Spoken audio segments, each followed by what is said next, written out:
0, 1. Let's get started. Hello and welcome to Beyond Top 10 Tennis. My name is Dr. Ashley Berge and I'm your host. If you're not familiar with my work or would like to learn more about it, head on over to AM8 International, the first tennis lab of its kind worldwide that is centered on delivering top 10 tennis rankings and is 100% backed by science. I'm the author of 14 books behind multiple theories and have been an elite coach for over 20 years and work with athletes around the world, Europe, the United States to Australia. I'm also the world's leading authority in this space with my research, coupled with my extensive coaching background, being responsible for landmark findings to deliver the next generation of play. With new foundations this season of my two latest releases, my tennis black book, Federer, Nadal, Serena, Djokovic, and my brand new release, or my March edition, is my tennis workbook. This season is like none other before. So as always, buckle in and enjoy the ride. Welcome to another edition of Beyond Top 10 Tennis. If you've been with us for some time now, thank you so much.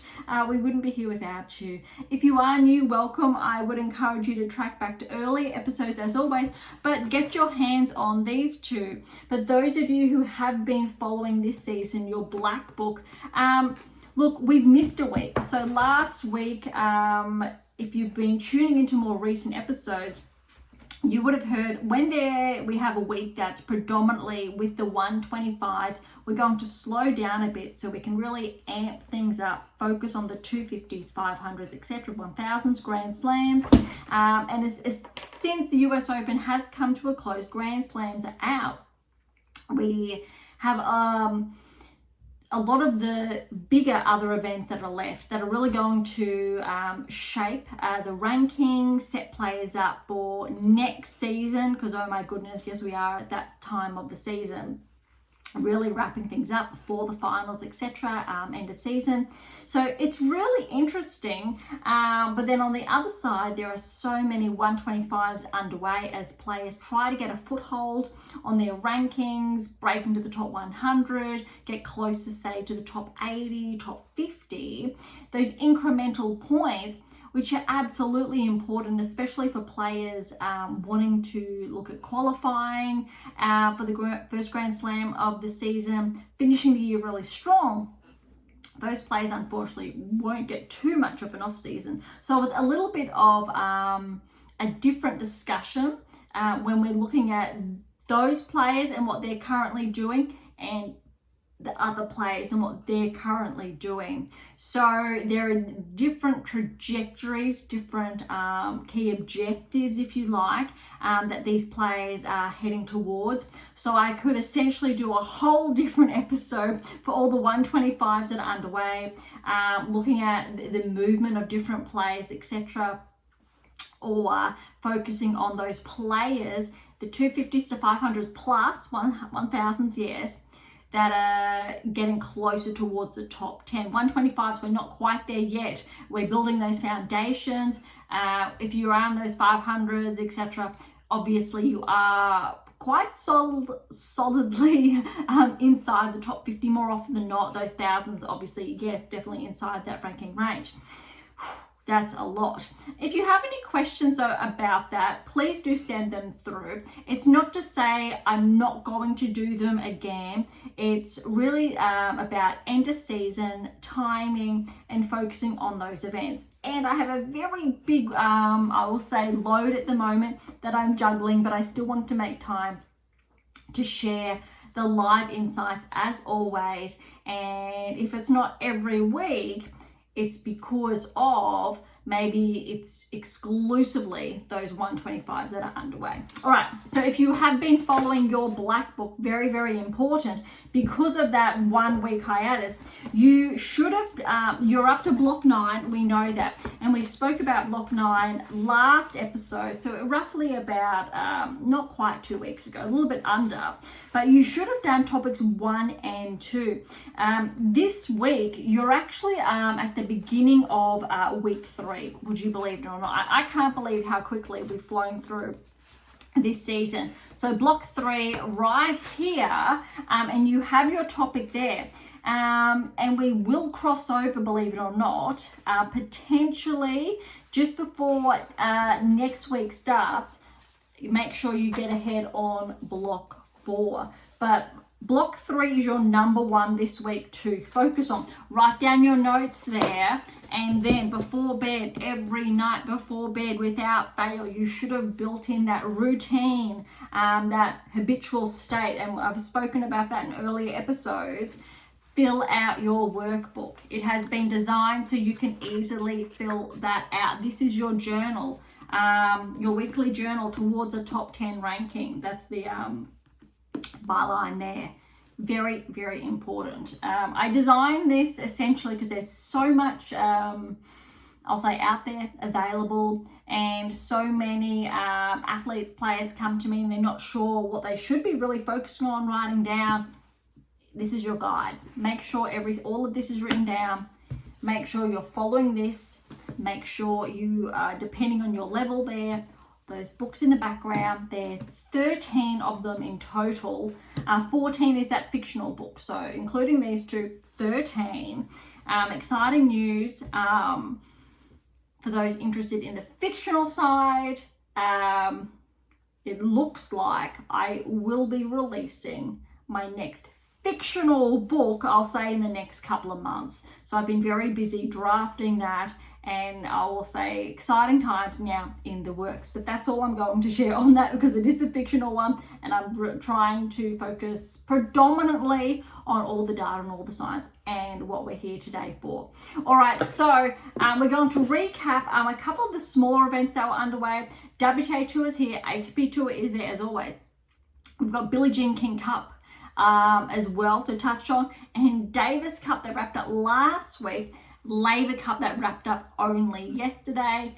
I think there is some really interesting results there, some that potentially we would not have anticipated. And so as far as players that should have won, we've got a lot of upsets, which again is quite interesting.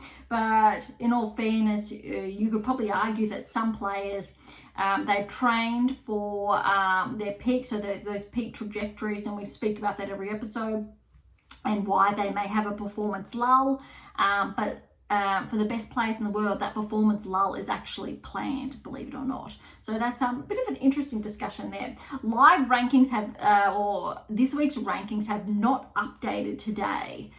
Yet they will be coming out later today. So we've got last week's updates to go over, and we're going to review the live rankings. We don't normally do that because they're not updated. We're going to have a really good look at that, and it's in sync because it is at the beginning of the week, just before the rankings have been updated on the respective tours. All right, so we're going to start with WTA. I hope I've covered everything there. We've got the SP Open, so the Sao Paulo Open. It's a 250, so we're kicking off here, and we've got a lot of, I'll say, interesting insights here.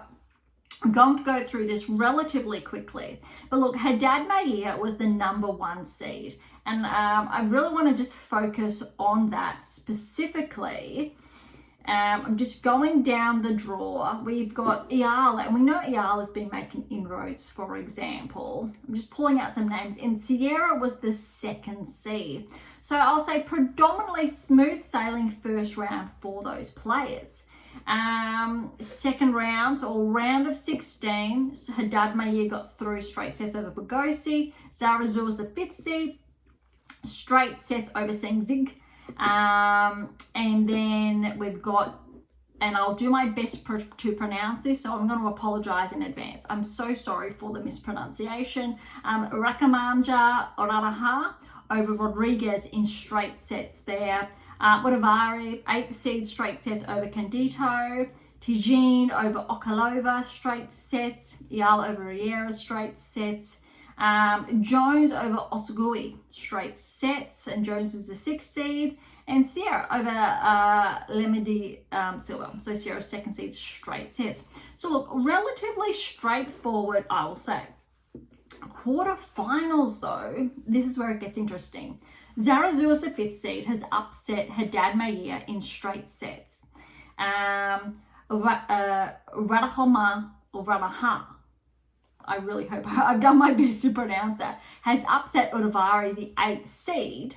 And then we got Tijen has upset the 3rd seed Iala, and Jones, the 6th seed, has upset Sierra, the 2nd seed, straight sets. So I find that quite interesting, where all of the favoured players have fallen essentially at the quarterfinal stage, which means there's a big breakthrough for any player, any of those players, getting through to the semi-finals.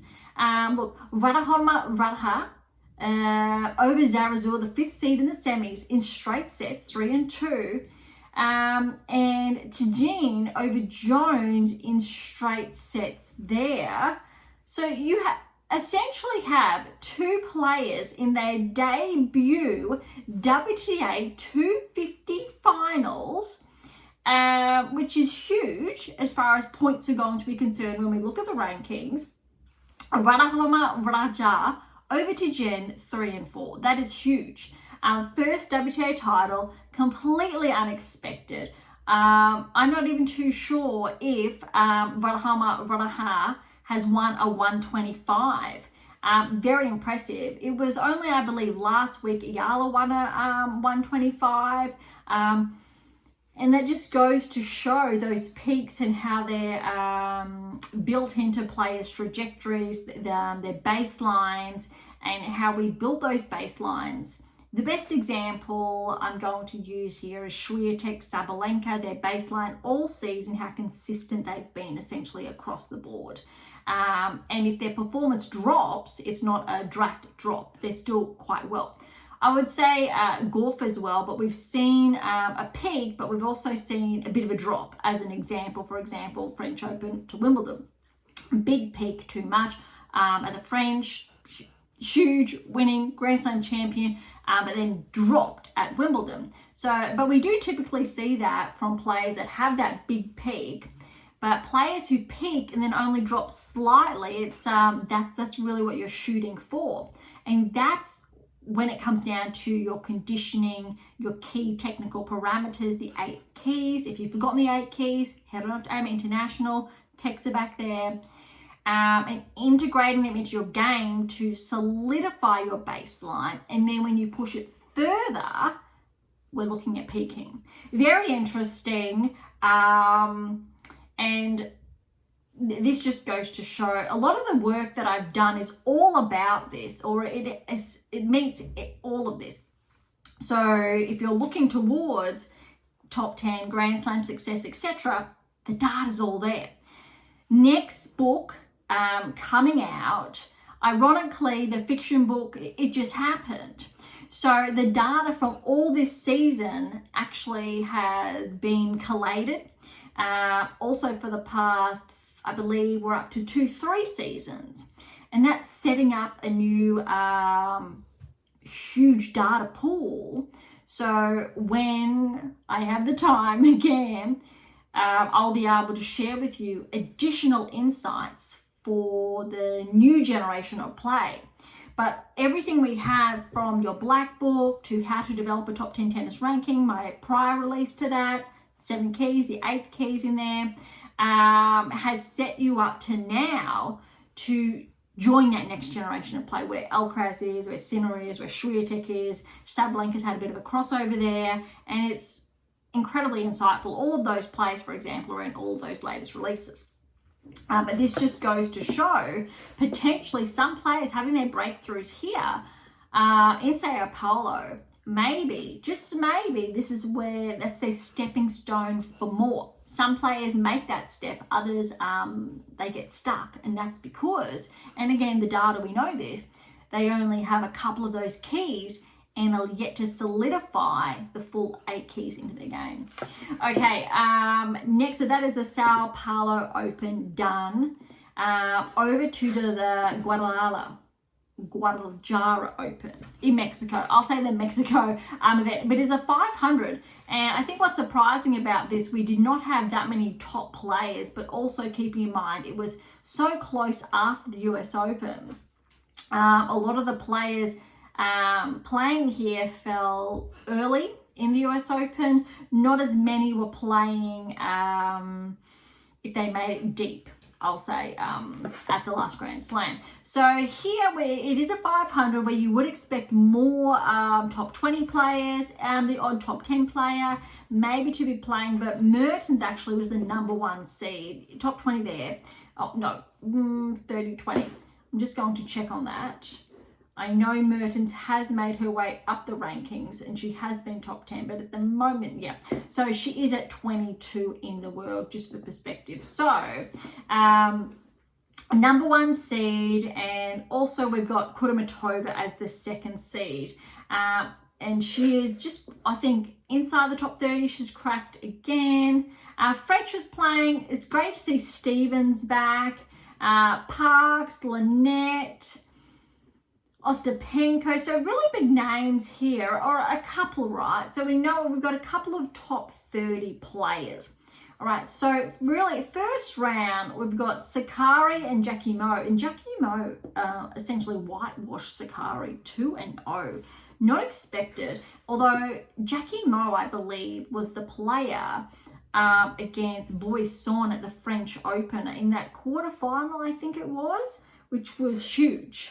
And we know Boisson came out on top, but it was a very tight match. So that's actually a very interesting insight. Jackie Mo, next season, looking towards really good things if she keeps that up.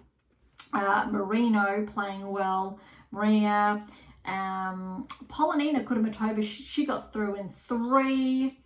Arango's upset Lynette 6-0 in that first, but Lynette had to retire. Parks fell first round. Sloane Stevens, Grand Slam champion, former top 10 player. Last couple of years, she's just been out with injuries or hasn't found that form, but great to see her back in play. Stefani, though, got the best of her in 3. Jovic, 3-set win over Kawa. But we'll get to more of that, and you'll see why later. I'll leave it at that, the first round. So round of 16, we've got our biggest upset. Mertens, Jackie Mo, and I've just shared with you how well Jackie Mo played, a bit of that backstory from the French Open, has upset Mertens 4-6, 6-3, 6-4. That's huge, absolutely huge, taking out the 22nd player in the world. Maria got through over Marino, straight sets. Ostapenko has fallen to Citrusix in 3 sets. Arango over Hunter, great to see Storm Hunter back in action. She had a really big injury. I forget what it was, lower body. I think it was something with the feet. But good to see her back in action, especially in singles. Huge doubles play in Australia. French threw over Stefani, straight sets, very tight second set. Jovic's upset Osorio, the 8th seed, straight sets. Very big breakthrough. 17-year-old American. I've spoken about this in previous episodes. She could be 18 now. And then Veronika Kudermetova has been upset by Jimenez Kasatsina in straight sets. So we have all of these upsets. The lone standing player is Fretch. And then we've got Maria as the 6th seed, though Fretch arguably, as far as that experience is concerned, we know. But again, we saw this in the previous, or in Sao Paulo. So in Mexico, Jackie Mo over Maria in the quarterfinals in 3 sets. So that seed is out. Arango over Statusk, straight sets. Barunkova, straight sets over Fretch. So seed is out, straight sets. And Jovic over Jimenez Kasatsina, that was in 3 very tight sets. 3rd set tiebreak, 8-6 there. That's huge. Actually, I apologize. I'll say that was 10-6. So all unexpected. And we saw the same in Sao Paulo, unexpected. The best players, the elite of the elite players, I'll say, play all season long, all these events, peaking. Then they have their rest, or when they're meant to have their rest, but then when they're playing an event like this, it drops. But the players who have been qualifying, trying to qualify, playing the 125s, or might be missing out, and they have more days rest, so they're not, say, overdone, overcooked, if you like. all of a sudden get their breakthrough. They might qualify, they might get a late entry, and then it is go time. And when they seize that moment, that their training has been still cleverly crafted as it should be, they are ready to peak. They have the legs to do it. They are not worn out from playing back to back to back to back. Sometimes they can be. And we often see this, say now, September, October, November, December, a lot of those 125s, the challenges, for example, are played. And these players, when they should be in, say, an off-season, they have that huge opportunity at the Australian Open to potentially qualify, make a big run for it. We don't see that as often as we might see mid-season because they're worn out from the end of the year. However, the irony is, in those October, November, December, those smaller tier events, it's a huge opportunity for lower ranked players, say ranked 200, 300 in the world, to get those extra ranking points to set themselves up for the season ahead. The sacrifice, however, is a slower start to the season, and then they get their recovery and then begin to peak mid-season to potentially end of season, although end of season again you get that compromise. So it's not as desirable. It has not been set up as, I will say, smoothly as it should be. The calendar on both tours respectively don't necessarily cater for all players as a whole, or it does not take into account the periodization, the chart work that's involved.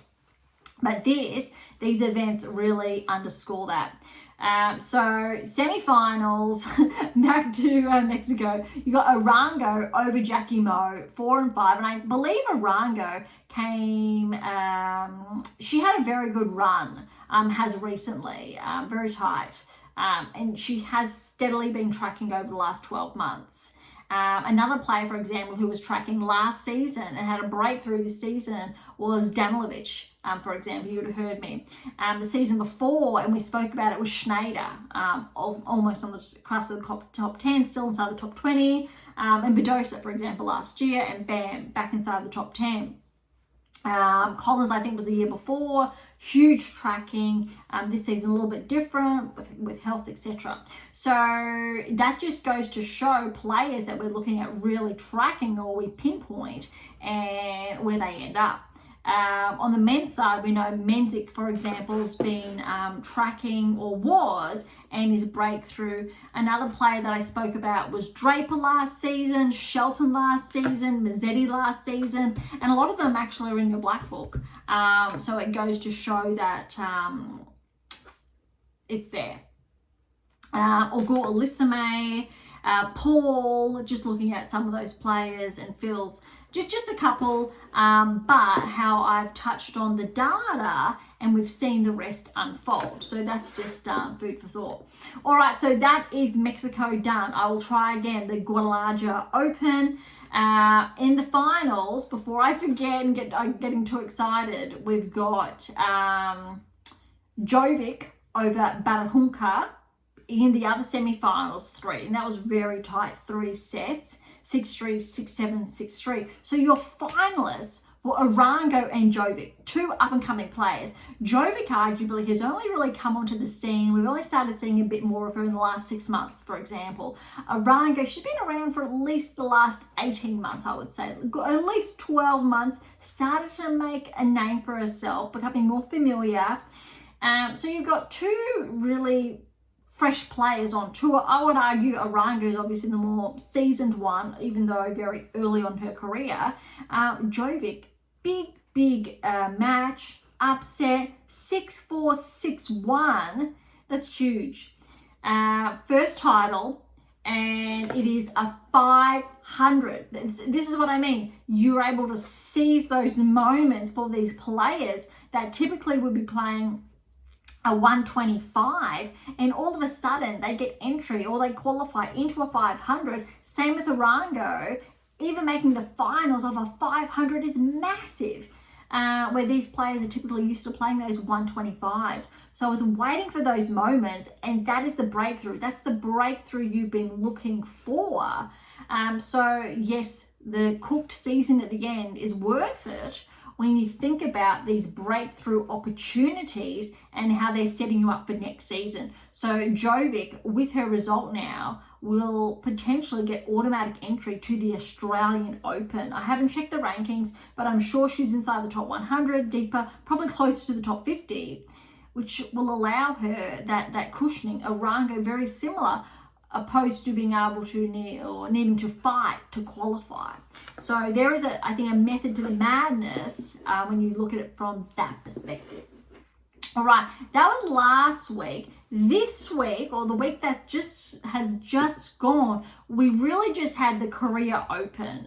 Again, except for the 125s, when we're looking at the 250s, 500s, and the 1000 events, the Korea Open is a 500. Again, put that into perspective. There was a 500 in Mexico that Jovic just won. And now here's a 500 in Korea. Bigger playing field. Swiatek as the number 1 seed. Alexandrova second seed. Alexandrova's number 11 in the world, just sitting outside the top 10. And we'll look at the rankings shortly, but really interesting here. We're going to go into this one a little bit deeper. So first round, Staya over Zakharova in straight sets. Krejcikova over Potazova in straight sets. Raducanu over Christian in straight sets. Lies over Kruger. That's a bit of an upset there in straight sets, and Lies has been playing quite well. Joined over Furtova in straight sets. Kennan over Seigman in 3 sets. Schneider over McNally in 3. Maria over Lamens. I apologize. Lamens over Maria 4-1. I will say that is somewhat of an upset there. Yeah. Siniakova with a win over Park. Straight sets there. Haddad Mayer over Back in straight sets. Ponche over Seidel. Seidel with the win over Ponche. 5-7, 6-4, 6-2. Boizon over Ku in straight sets. Okay, round of 16 where we've got all of our seeds in action. All right, so Swiatek, Staya, 6-3, 6-2. This match was huge, especially that second set was very exciting. Krejcikova Raducanu 4-6, 7-6. Now look at this. That tiebreak in the second set to Krejcikova was 12-8. Now, this is reminding me automatically of Krejcikova playing Townsend at the US Open. That second set tiebreak. Townsend had match points. You remember that? Krejcikova broke through, and ended up winning the match. Huge match. This one, between these two Grand Slam champions, that second set is huge. Arguably, Raducanu had to have match points there. And then Krejcikova, she is so mentally solid. Everyone can learn a lesson from Krejcikova. 6-1 in that third set. That is massive. And Raducanu has the higher ranking. She's the 8th seed at the moment. Just goes to show Krejcikova absolutely deserves to be ranked inside the top 20. Absolutely. All right. Torsen over Lies, 2-6. Joint over Kennan. That's a really good upset. 3-1. Joint is making her way firmly inside the top 40, top 35. Our number one, or the number 1 Australian female player at the moment. We have not had a female player ranked this higher in a number of years since Ash Barty. Obviously, we've got De Minaur. Those who are wondering why I'm talking about Australia is because Beyond Top 10 Tennis is based in Australia, although I do try not to be biased and to be objective throughout. But that's actually a very good win for Joint. All right, Lamens has upset Schneider 4-4. Really interesting. Schneider had a huge season last year. This season, though, we've seen a bit of a regression. She's held on to, I will say, her top 20 ranking. But arguably, if Schneider doesn't finish the year strong, I'm not going to be surprised if she finishes the year just outside the top 20. Siniakova's upset Kasatkina. That's really interesting. 7-6, 6-2. That'll be interesting to see how Kasatkina's ranking does actually go as well. Seidel's upset Haddad Mayer in 3 sets, but This one looks like it was brutal. 6-7, 4-7, 7-6, 7-3, 7-5. That is a match and a half. Well done, Seidel. And Alexandrova got the win over Boisson, but it was very tight. 4-6, 6-2, 6-2. All right, quarterfinals. This is actually really telling. Although Krejcikova, Swiatek, Krejcikova had that huge match against Raducanu. And we saw this at the US Open when she had like a long match. Wasn't really able to recover in time for that second match. And I think that's because Krejcikova essentially has had the last 7-8 months out prior to, I think, playing the last 2 months more, but not as much as maybe she was. I think this is the most she's played. She's starting to play a normal schedule again the last, I will say, month or two. So this was huge. 6-love, 6-3. So for Swiatek to get a 6-love over Krejcikova is big. 6-3 second set, really impressive. A really big insight that I don't normally share. But for those who are listening, this is huge. Why all of a sudden is Swiatek playing so well? Like, why? And some of you may, I'm sure there are lots of different opinions out there. But one of the best things you can learn from watching Swiatek, and it's very interesting, insightful, 8 keys, all of that. It's a big difference between changing coaches. Her playing style has slightly shifted in a very good way. And how it's shifted is that it is implementing the key technical metrics and parameters of the 8 keys, which is the foundation of a lot of my work. You watch her play closely. And as a coach, if I'm coaching you, and I don't normally do this, when you let a ball bounce, you've got 2 decisions. You either move back and take it on the drop, or you move up and take it on the rise. But a lot of coaches get this wrong, and this is supported by the data. You need to let it bounce and then hit. You do not let it bounce high and then hit. What I mean by that is that if you let that ball, and again, this is depending on your positioning on the court.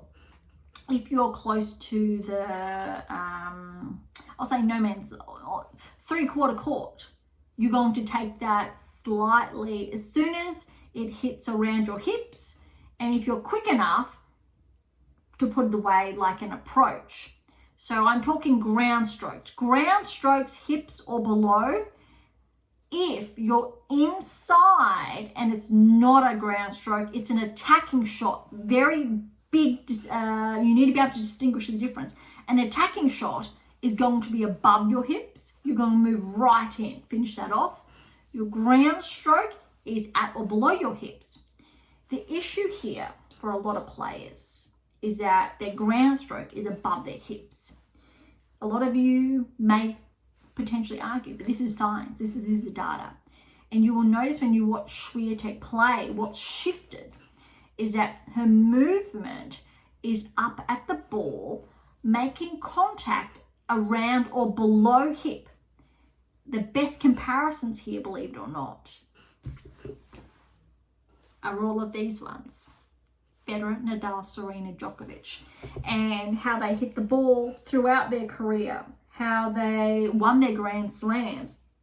There's a big correlation there. But I'm trying to be very quick, simple here.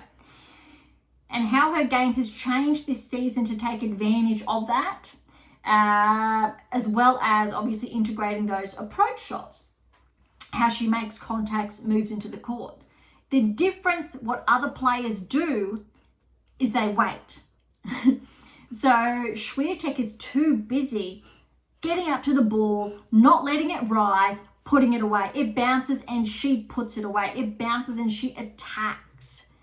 Most players, even inside the top 10, they're gonna let that ball bounce. They're going to wait an extra beat and then they're going to respond. The difference is that extra beat Swiatek does not allow.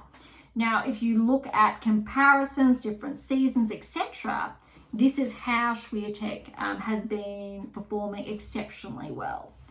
Sabalenka also does this. A lot of her shots, you could also say are like an approach shot. Those who are not familiar, that's a whole different discussion. And it's actually very interesting when you're looking at a player performing so well.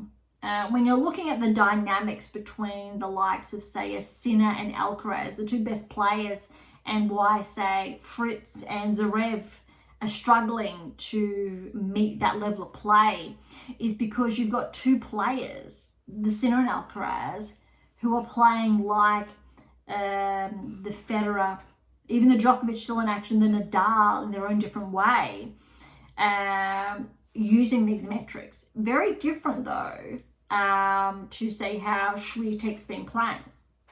But that's another conversation for another time. But I hope that shares further insights to why she's been able to play so well lately. All right, Thorsen, joint, back to the quarterfinals in Korea. Joint's upset Thorsen. This is actually huge, especially to get 6-love, 6-3 over Thorsen. Top 15 player who's having a huge season. Potentially Thorsen's on the current trajectory to join the top 10 next season.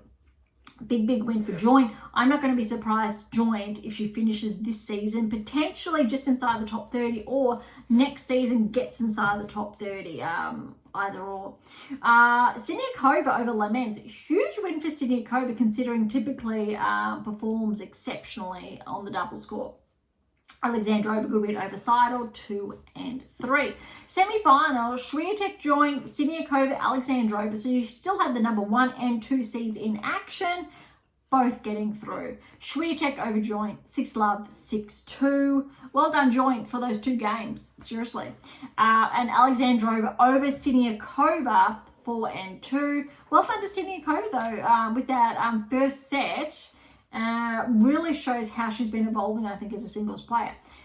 And look at the finals here. This was so tight. 1-6. Swiatek lost that first set. 1-6.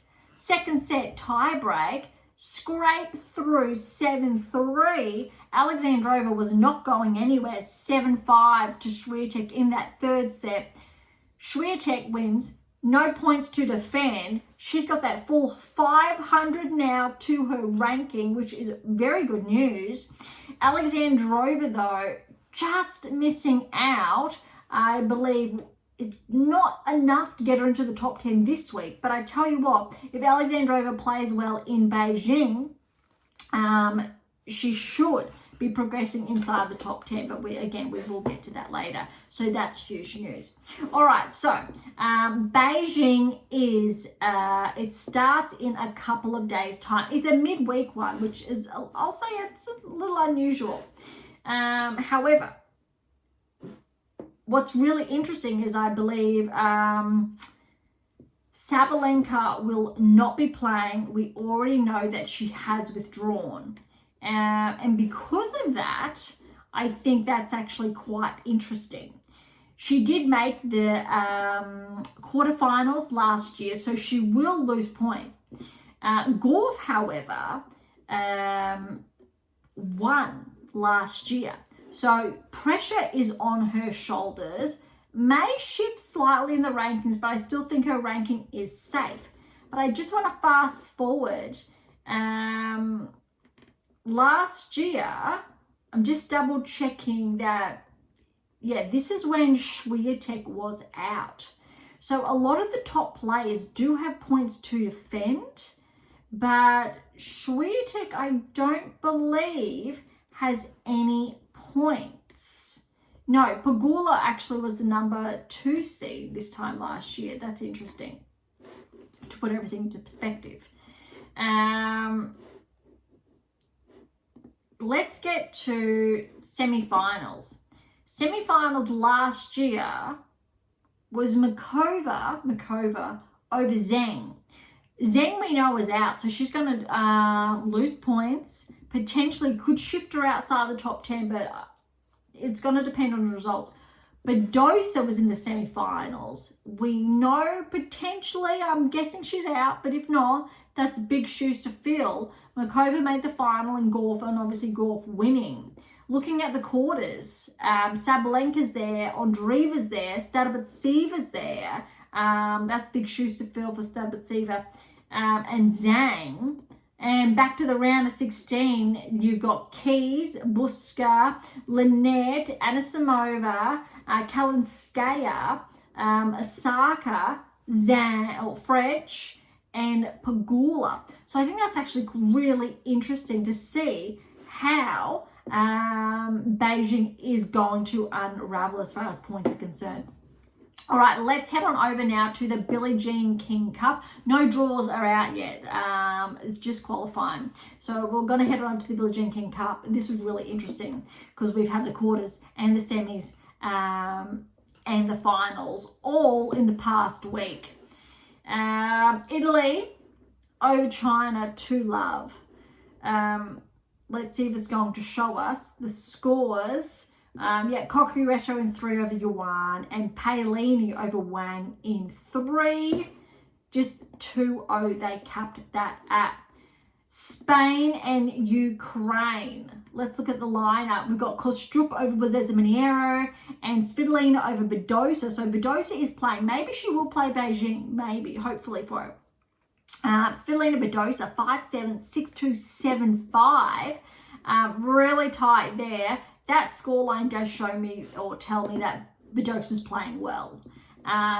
So potentially should be good for Beijing. All right, Kazakhstan and USA. Again, focusing just on the singles. We've got Navarro over Putintseva, but this was tight.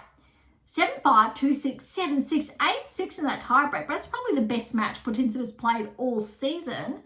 And Rybakina is up over Pegula, 4-1. I still think Rybakina is dangerous. I did share that US Open time. All right, Japan and Great Britain. Cartel over Shibahara and Bulta over Uchijama, 2-1 there.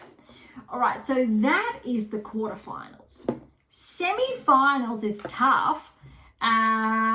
Italy and Ukraine. This was big. I believe the match between Paolini and Svitolina in that second set, one game there went for, I think, 22 minutes, I read. That's massive, but look. All right, Kostyuk over Kokureto, 2-3. Paolini over Svitolina, 3-6, 6-4, 6-4. I love this because I feel like she's getting her game back. Not that it's gone, but she's had some really tough losses, I think, this season. Australian Open, for example, and I think that was against Svitolina. They had that match, and it was brutal. Svitolina got that win, and she almost, I think, bageled Paolini in that third set, just from memory. In all fairness, it's 9 months ago, so I'm just recollecting that. But wow, and Italy did get the doubles, but good. I'm curious to see how Paolini plays in Beijing if she's playing. USA and Great Britain. Navarro over Cartel, 3 sets. So Cartel pushed Navarro 3-6, 6-4, 6-3. Pegula over Bulta, but Katie pushed Pegula to 3-6, 6-4, 6-2. And the finals, I can't believe they're all back to back to back. Davis Cup's very different. We've got Italy and USA, and Italy got a clean sweep. Kokureto, huge upset over Navarro, 4-4, and Paolini, big win over Pegula, 4-2. That type of tennis, that type of win just reminds me that Paolini has the capacity to be top 5 like she was, say, this time last year. It definitely has the capacity to get back there. I think that's quite interesting. All right, over to the rankings now. Starting at 100. Last week's rankings this week's are not updated. We'll have a quick view at the live rankings after.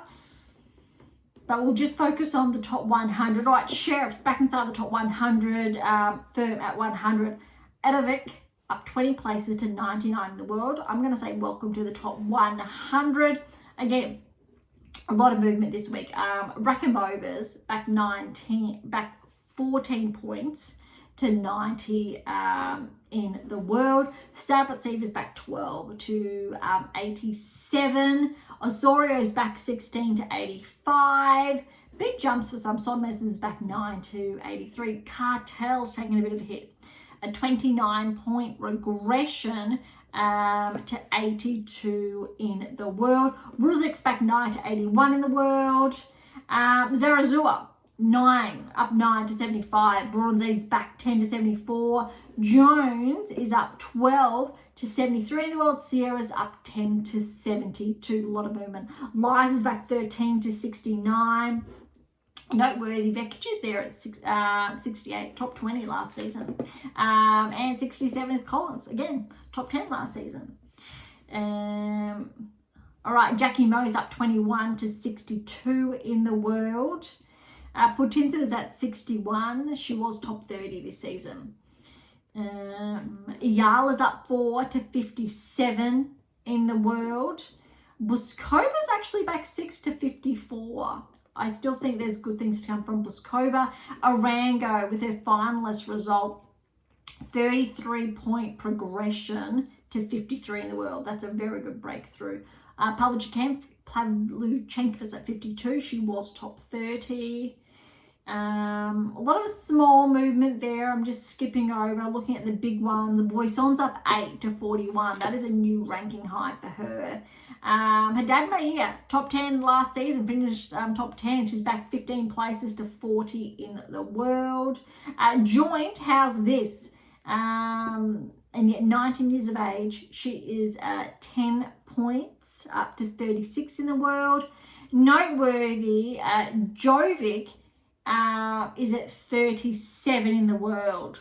And that's interesting. So her big progression would have come last week in the rankings, or the week, actually, this is interesting. Maybe it's not going to come till the live rankings come out.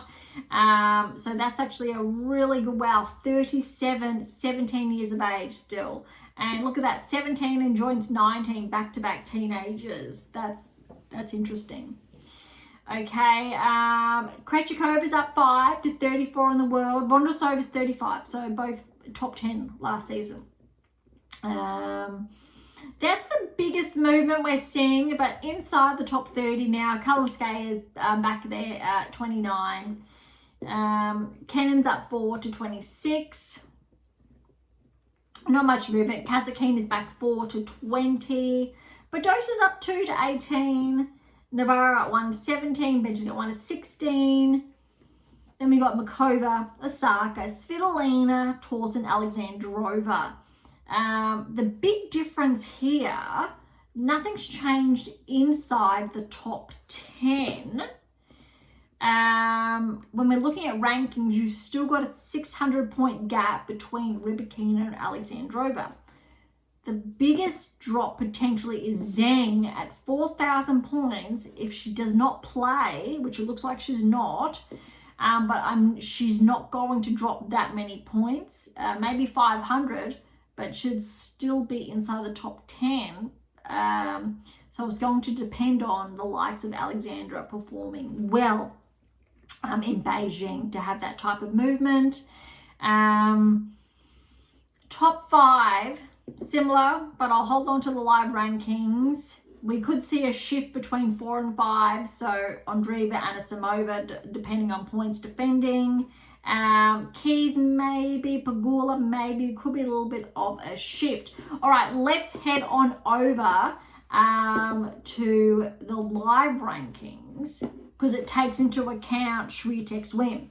So looking at points, for example, 7-9. So Swiatek now is a good handful. I will say above Gauff. So I think what's interesting here, because of that, we're going to see how many points Sabalenka drops. Most likely she'll fall maybe into the 10,000s again. if Swiatek performs well, there's still a very big gap. She needs to have an exceptional finish of the season to potentially for number one. It's not out of reach, but there would need to be back to back to back. Like I'll say, it's a very big ask. But Gauff is very, very close, just a couple of hundred behind. Anisimova and Andreeva are close, as well as Keys, Pegula. And that's going to be interesting. All right, we're going to leave it at that. It looks like, though, points-wise, if Rybakina, depending on how she performs, Alexandrova, Zhang, it's all in the mix, but I'm still thinking Alexandrova will join the top 10 this season. All right, I'm going to leave it at that. Really interesting to see what is going to happen. Over to the ATP Tour, big episode today. All right, we're going to start with the Davis Cup. Tying up last week, and then we've still got some events. Netherlands and Argentina. Argentina did get the win here, but look at this. Echeverry over De Jong, straight set. Cerundolo over Van der Ven Schulp. And I thought that was quite interesting. And we've got Jong over Comasana. That's a big upset there as far as that tie is concerned. Okay, now let's go to Australia and Belgium. A lot of upsets here. Collignon's upset De Minaur in 3. Very unusual for Alex to even lose in Davis Cup. And then Berge's got the win over Thompson. A big upset, 2 straight sets. De Minaur then got the win over Berge, straight sets. And Collignon over Vukic in 3. Just goes to show what I was saying, I think, at the beginning of today's episode about the baseline, peaking, etc. All right, Hungary and Austria. We got Rodionov over Madazan in 3. I believe that's an upset. Niemeyer over Fuchsovich in 3. I'm going to call that an upset. That third set, though, was 9-7 in tiebreak. Doubles, you had a doubles match here. 2 tiebreaks, very close. Pyrrhos over Niemeyer, straight sets. And Rodionov over Fuchsovich again. Well done, straight sets. Germany and Japan. And that was a clean 4-0. That was a little bit brutal. And I think that is fair to say. Just showing. All right, so Struff over Nishioka in 3. Halfman over Mozuki, straight sets. Engel over Sakamoto in 3. 10-7 in that third set. All right, USA and Czechia. This was interesting. Lehecka over Tiafoe, 3-2. Fritz over Menzik, 4-3. Lehecka over Fritz, 6-4, 3-6, 6-4. And Menzik over Tiafoe, 1-4. Denmark and Spain. Rune over Carino Busta, straight sets. Mulher over Munar in 3. And Martinez over Rune in 3. That third set was a tiebreak, 7-3. Carino Busta over Mulher, straight sets there.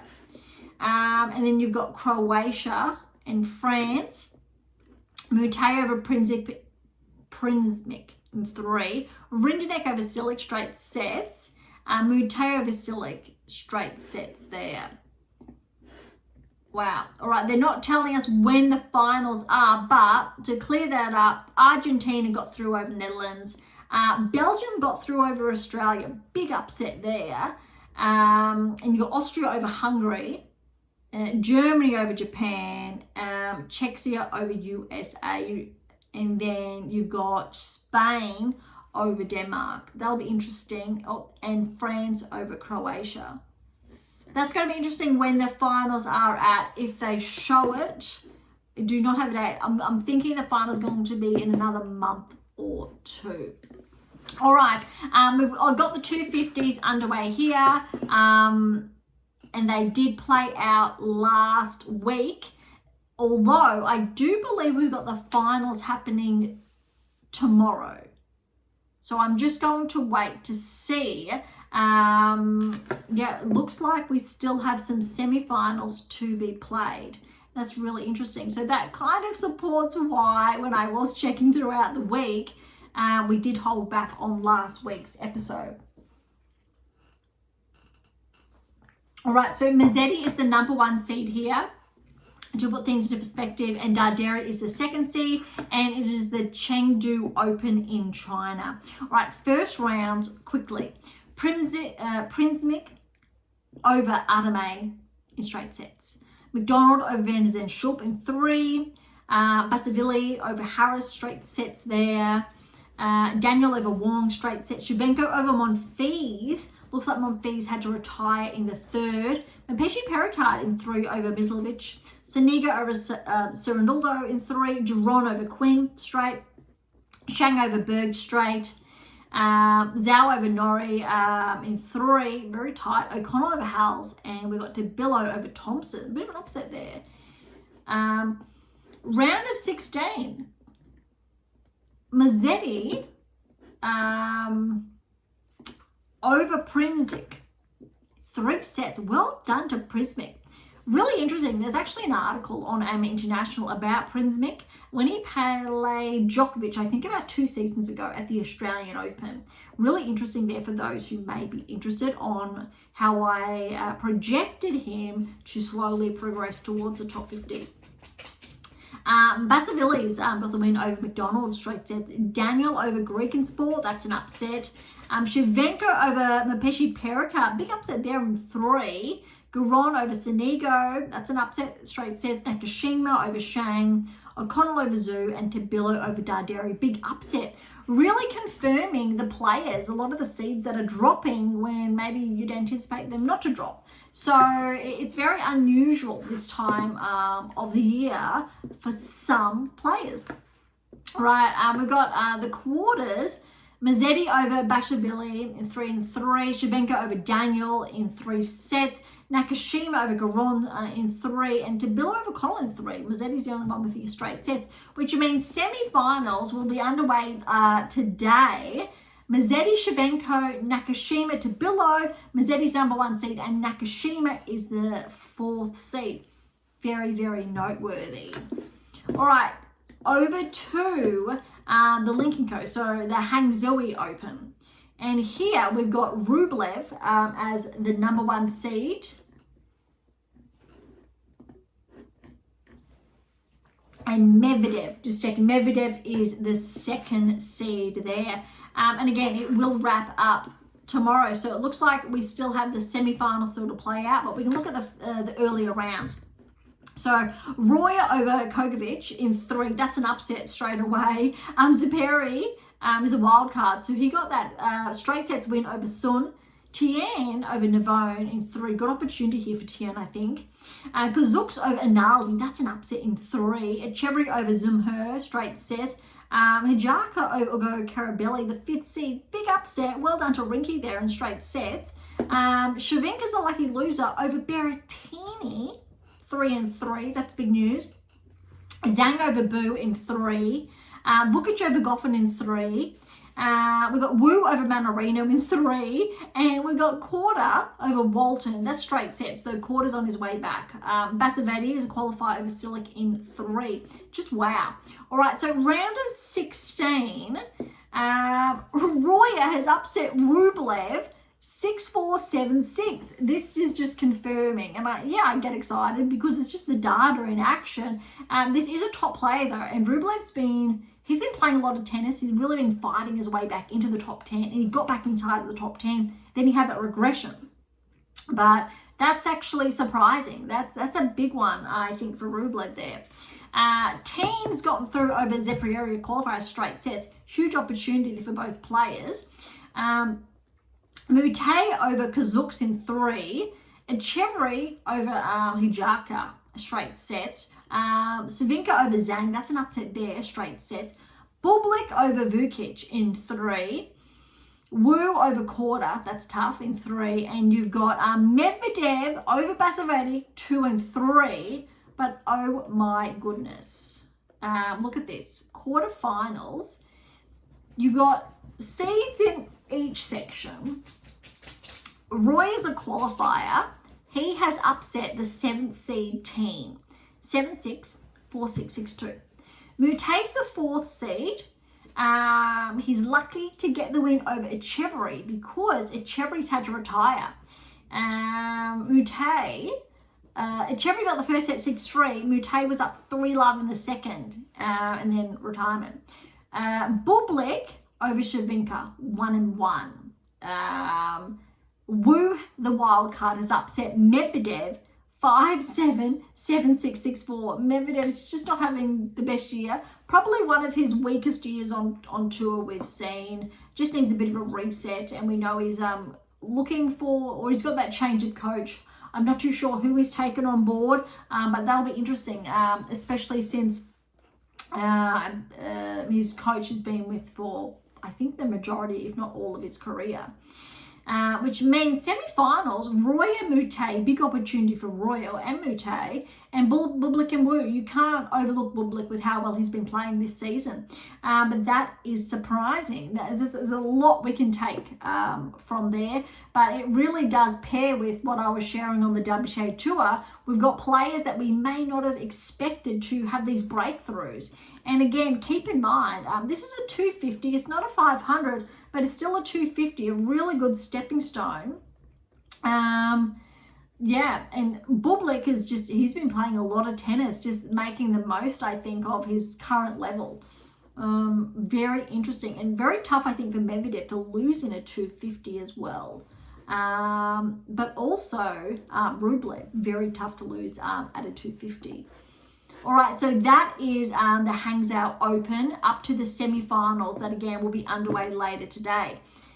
Laver Cup, a lot of news. Laver Cup, a lot of the big players were here. We'll look at all of it. Are you ready? It was a lot of fun.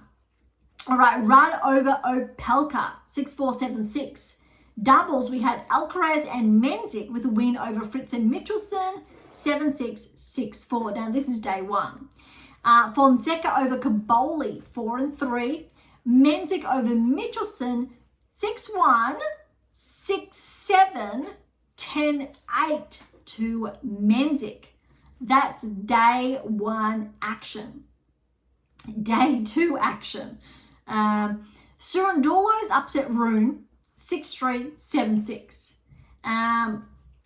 De Minaur has upset Zverev. That's a huge win for Alex. 6-1, 6-4. And how about this?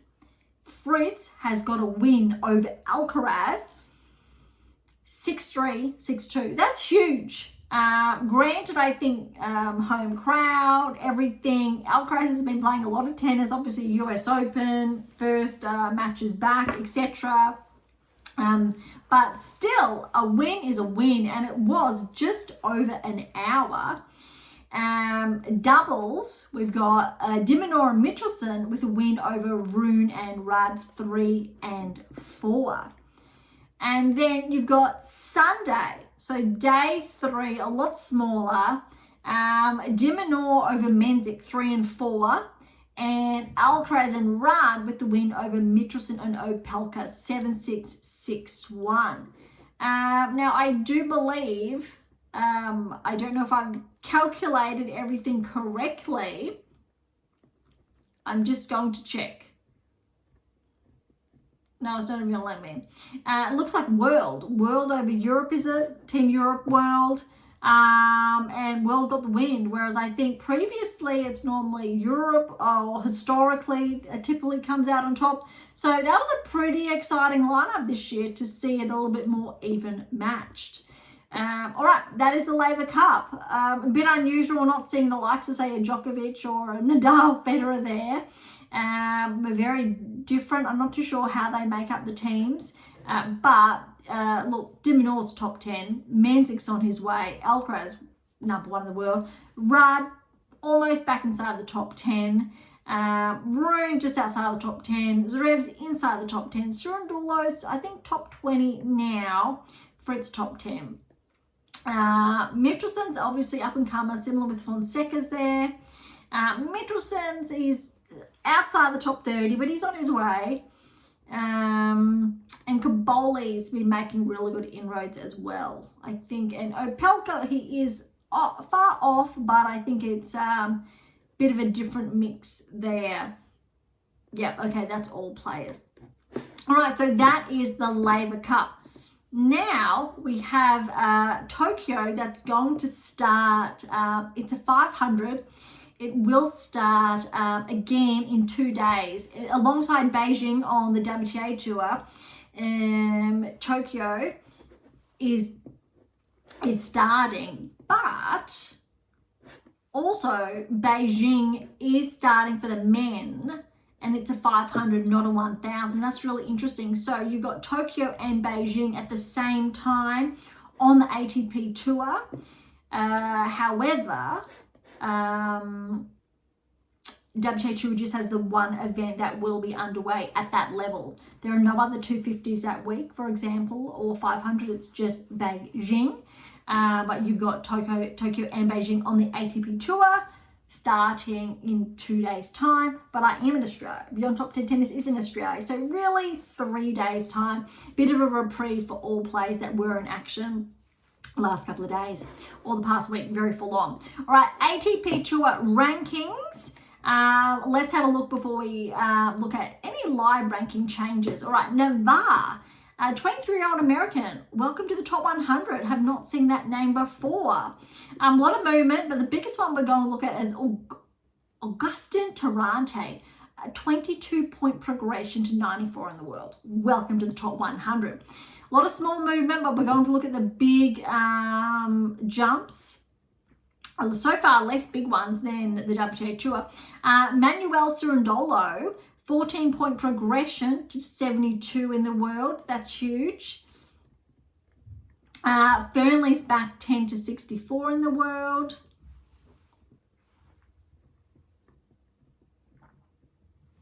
Not as much movement here that we saw, or in contrast to the WTA Tour, which is actually quite interesting. Looks like that's it, and I think that's because we had a combination of Davis Cup and Laver Cup underway, and we do not have the results yet for both events that are in China. They are still underway. And again, really confirms why we skipped last week, because we just did not have all of the results to go over. It was quite small in respect to all the insights data I can share when we're looking at heading towards that top 10 ranking. So let's have a look at the live rankings. I think this is going to be more interesting. Obviously a lot of players here, like Davis Cup, etc., or Laver Cup. Mazzetti looks like he's going to lose a couple of points, but it's not going to shift his ranking. That's all we've got for the top 10. Bublik's going to gain. Medvedev looks like he's going to gain a little bit, but again, not too much going on here. Mute is going to go, move up. Munar's going to drop back. I think I'm going to leave it at that, because it's just a lot of small shifts. To Billow, he's going to climb back into the top 100. I'm going to wait for the full rankings then to be updated, because it's just a little bit of a shift. But as far as the top 10 is concerned, there's not much there. Look, can Sinner, Alcaraz, will that shift? Potentially, I think Sinner can take the number one back from Alcaraz if he finishes the season strong. But it's definitely going to be a fight. Zverev, Djokovic, I don't really see Djokovic having or playing much later on this year. Zverev looks like he's comfortable there. Fritz, if he plays really well, may switch places then with Djokovic. Shelton, that's going to be interesting. Draper looks like he's out, but I think he'll still finish the season inside the top 10. Alex, he'd have to play exceptionally well. Might be able to progress. And Kakanokov should remain steady. Although if Rune or Rudd have a really big run, or Felix or Elisame, maybe. But I don't think, anyone outside that ranking range, or say outside the top 13, really the top 11 would have to say win 1,000 and win another 500 and maybe another 1,000 event to really mix things up. I don't think we're going to see that at this stage of the year, but never say never. Well, we've had a lot of newcomers coming through, and if you're going to have a breakthrough, this is the time of the year to do so. All right, so thank you so much for listening to today's episode. To grab a copy of my brand new release, My Tennis Workbook is the brand new March edition. My Tennis Black Book came out December last year. So these are the latest ones here. Head on over to AM8 International or Amazon, so irrespective where you're based in the world. For any comments or questions, head to AM8 International or Topic Thread, or leave comments directly on YouTube or Spotify. To interact with Beyond Top 10 Tennis, catch up on our blogs, or to sign up to my newsletter. All links are in the episode notes, as well as how to access Pink Octopus books to Sprout. If you enjoyed today's episode, please subscribe, like, share, and all of the above. Beyond Top 10 Tennis exists for you, so please consider sharing us near and far. And if you're serious about heading towards the top 10, want to know what your game is missing to secure that maiden Grand Slam, don't be shy. Come and say hi. All right. On that note, thank you so much for listening. I'm so incredibly grateful. I'm your host, Dr. Ashley Morgan Berge, and this is Beyond Top 10 Tennis.